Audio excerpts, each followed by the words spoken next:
Assalamualaikum warahmatullahi wabarakatuh. Halo semuanya, hai. Perkenalkan, saya Nur Wahyuni dari jurusan Pendidikan Guru Sekolah Dasar, Fakultas Ilmu Pendidikan, Universitas Bhayangkara Jakarta Raya. Video ini berisi cerita sejarah masa reformasi dari awal pemerintahan Presiden B.J. Habibie sampai dengan masa pasca reformasi Presiden Joko Widodo akan kita bahas di dalam video ini. Video ini bertujuan untuk memenuhi tugas dari mata kuliah Sejarah Indonesia yang diampu oleh Bapak Dr. Awiria, SPD MPD. Selamat menyaksikan videonya, semoga bermanfaat dan menambah pengetahuan kita tentang sejarah Indonesia. Masa reformasi diawali dengan terpilihnya Bacharuddin Yusuf Habibie menggantikan Soeharto pada tahun 1998. Namun, banyak orang Indonesia sangat mencurigai Habibie karena kedekatannya dengan Soeharto. Habibie tidak memiliki pilihan lain selain meluncurkan program-program reformasi.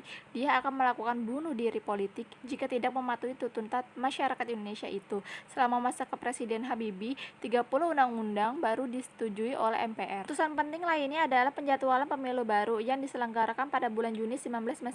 Dalam pemilu 1999, masyarakat memilih partai politik bukan individu. Indonesia menyaksikan penjamuan partai-partai baru, tidak kurang dari 48 partai diizinkan untuk berpartisipasi. Tokoh yang saat itu ikut pemilihan adalah Megawati Soekarnoputri dari Partai Baru PDIP pada tahun 1998. Selanjutnya ada Abdurrahman Wahid yang telah mendirikan PKB pada tahun 1998. Selanjutnya Habibie, Presiden Indonesia yang menjabat memiliki ambisi untuk mempertahankan posisinya melalui Golkar. Yang terakhir Amis Aris dari PAN. Sekitar 90% dari pemilih Indonesia datang untuk memberikan suara mereka pada tanggal 7 Juni 1999. Pada bulan Oktober, Habibie harus menyampaikan pidato pertanggungjawabannya, namun ditolak oleh mayoritas anggota MPR. Setelah penolakan ini, Habibie memutuskan untuk berhenti ambisinya menjadi presiden pada tahun 1999. Di sisi lain, MPR Indonesia akhirnya memilih Wahid sebagai presiden baru. Megawati menjadikan wakil presiden. Indonesia memasuki masa peningkatan kekerasan di daerah. Jawa Timur dilanda pembunuhan misterius, sementara kekerasan agama berkobar di Jakarta, Ambon, Kupang. Selain itu, ada 3 daerah yang memberontak terhadap pemerintahan pusat: Aceh, Irian Jaya, dan Timur Timur. Ini semua menghasilkan kondisi yang membuat para investor asing sangat ragu-ragu untuk berinvestasi, sehingga menghambat pemulihan ekonomi Indonesia. Badan Penyelenggara Perbankan Nasional didirikan pada tahun 1998 menjadi sebuah lembaga yang kuat yang melakukan serangkaian kegiatan seperti program liabilitas bank, pemulihan dana negara, restrukturisasi perbankan, restrukturisasi pinjaman bank, dan penyelenggaraan sengketa kepemilikan saham. Kasus Timur Timur adalah salah satu hal yang menyebabkan banyak konflik baik di tingkat nasional maupun internasional. Timur Timur telah mendeklarasikan merdekaannya pada tahun 1975, tetapi invasi oleh Indonesia pada tahun berikutnya. Pernyataan Habibie ini tidak disetujui oleh TNI. Diputuskan bahwa rakyat Timur Timur boleh membuat keputusan ini melalui referendum. Hasil referendum ini adalah bahwa 78% pemilih memilih untuk merdeka. Tentara Indonesia kemudian bereaksi dengan menyerang banyak wilayah di Timur Timur, menewaskan lebih dari 1.000 orang. Reputasi Habibie rusak parah akibat hilangnya kendali atas situasi politik di Timur Timur. Habibie secara pribadi dianggap bertanggung jawab sebagai presiden yang menjabat. Selain itu, Habibie sendiri dikaitkan dengan skandal korupsi besar yang melibatkan Bank Bali. Bank ini menerima dana dari BPPN untuk merealisasi, tetapi diduga hampir setengah dari dana tersebut digunakan oleh tim kampanye oleh Habibie. Selanjutnya, pada masa pemerintahan Presiden Abdurrahman Wahid, dalam rangka mendirikan koalisi yang luas, Wahid menunjuk anggota dari berbagai partai politik serta perwira TNI sebagai menteri untuk kabinetnya. Tapi komposisi yang beragam ini juga mengimplementasikan kurangnya kohesi dalam kabinet, dan terlebih lagi hanya berisi beberapa tokoh reformasi saja. Wahid melakukan upaya untuk mengurangi peran politik TNI, namun hal ini menyebabkan konflik dan kemungkinan hilangnya dukungan dari TNI. Tanpa dukungan dari TNI, hanya ada sedikit cara untuk bertahan sebagai presiden Indonesia yang saat itu dilanda konflik dan kekerasan di banyak daerah. Kerusuhan di daerah ini membutuhkan intervensi TNI. Namun karena konflik dengan Wahid, TNI tampaknya tidak tertarik menyelesaikan atau mengintervensinya, yang mengakibatkan merosotnya kekuasaan Presiden Wahid. Kasus korupsi tampaknya masih sering terjadi. Pada tahun pertama sebagai presiden, Wahid memecat 7 menteri yang semua diduga terlibat dalam kasus korupsi. 4 dari menteri tersebut berasal dari 4 mitra koalisi yang paling penting: PDIP, Golkar, PPP, dan PAN. Ini membuat Wahid menjadi semakin terisolasi, dan lebih parahnya lagi, Wahid sendiri juga dikaitkan dengan dua skandal korupsi yang akhirnya menyebabkan membazulkannya. Kedua skandal itu dikenal sebagai Bulo Gate dan Brunei Gate, masing-masing melibatkan ketidakjelasan penggunaan dana publik.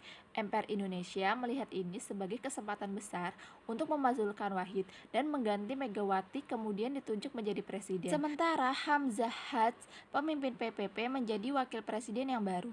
Selanjutnya, sebagian besar pengunjuk rasa anti-Soeharto hanya memiliki sedikit pengetahuan mengenai era pra-Soeharto, tetapi bagi mereka, Soekarno mewakili kebebasan kemerdekaan dari Soeharto.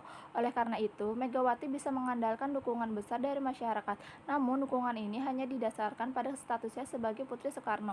Kabinet ini tidak berbeda, berisi partai yang beragam, dan perwakilan TNI juga terwakili dengan sangat baik. Langkah-langkah reformasi ini menyiratkan peningkatan signifikan dalam check and balance demokrasi yang mengakhiri kemungkinan kembalinya rezim otoriter. Kebijakan reformasi ini menempatkan kekuasaan di tangan rakyat, bukan pemerintah pusat. Selain itu, cabang-cabang eksekutif dan legislatif dipisahkan dengan lebih ketat. Dahulu Wahid melakukan upaya kuat untuk mengurangi pengaruh TNI, tetapi Megawati tidak berniat untuk ikut campur dengan urusan TNI. Apalagi perkembangan internasional juga meningkatkan peran TNI.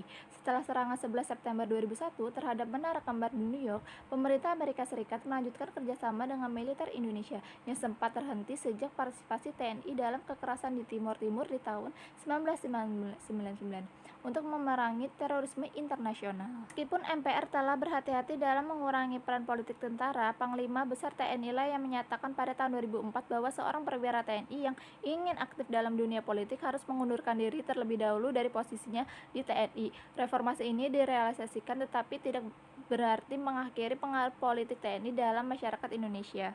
Pasca reformasi masa pemerintahan Susilo Bambang Yudhoyono dan Joko Widodo, Partai Demokrat menjadi kendaraan politik Yudhoyono untuk menjadi presiden Indonesia. Partai ini mengkampanyekan demokrasi, pluralisme, dan profesionalisme tentara. Di posisi ini, Yudhoyono menunjuk sikap reformasi ketika ia mempresentasikan paradigma baru yang menyerukan pemisahan antar tentara dan polisi. Yudhoyono memasuki istana presiden dengan cita-cita reformasi yang ambisius, seperti menghancurkan korupsi dan terorisme, menguatkan demokrasi dan hak asasi manusia, dan mendorong percepatan pertumbuhan ekonomi.